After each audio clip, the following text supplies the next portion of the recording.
បងអើយអានេះជា clear ដែលខ្ញុំអាននៅក្នុងសភៅមួយខ្ញុំចាប់បានណាហ្នឹងហើយបើទោះជាយើងអត់បើទោះជាយើងលំបាកបើទោះជាស្ថានភាពសេដ្ឋកិច្ចធ្វើឲ្យយើងមិនបានសំប្រាថ្នា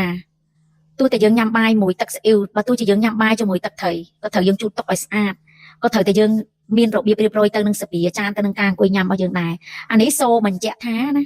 គេលើកទឹកចិត្តយើងថាបើទោះជានៅក្នុងកលៈទេសៈលំបាកមិនក៏ដោយក៏ត្រូវយើងចេះរៀបរយជីវិតមួយនេះត្រូវឲ្យតម្លៃមួយនេះជីវិតមួយនេះត្រូវមានភាពជឿជាក់លើជីវិតមួយនេះកុំបាក់ទឹកចិត្តកុំបដែតបដោយខ្លួននឹងហ្មងជាពិសេសខ្ញុំវកខិតទៅនឹងស្ត្រីតែម្ដង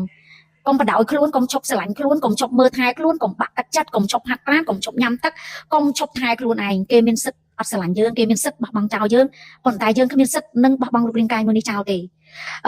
បងអើយស្ត្រីជាច្រើនគាត់ចង់បានជួបសំណាងល្អស្ត្រីជាច្រើនគាត់ចង់បានជីវិតដែលល្អប្រសើរប៉ុន្តែគាត់អត់ចេះរៀបរយជីវិតគាត់ទេជាពិសេសរូបរាងកាយមួយនឹងហ្មងណាគាត់តែងតែបន្ទុកបដាក់បន្ទោសរូបរាងកាយមួយនឹងបងស្នេហ៍ខ្លួនស្នេហ៍ដែលមកពីធម្មជាតិឲ្យយើងគឺអាការរៀបចំសក់រៀបចំខ្លួនប្រានក្លិនខ្លួនថាមិញមុខមាត់អាការញញឹមញញឹមអាមានភាពជឿជាក់នឹងហ្មងណាអាការរៀបរយមិនថាយើងស្លៀកកៅអៅ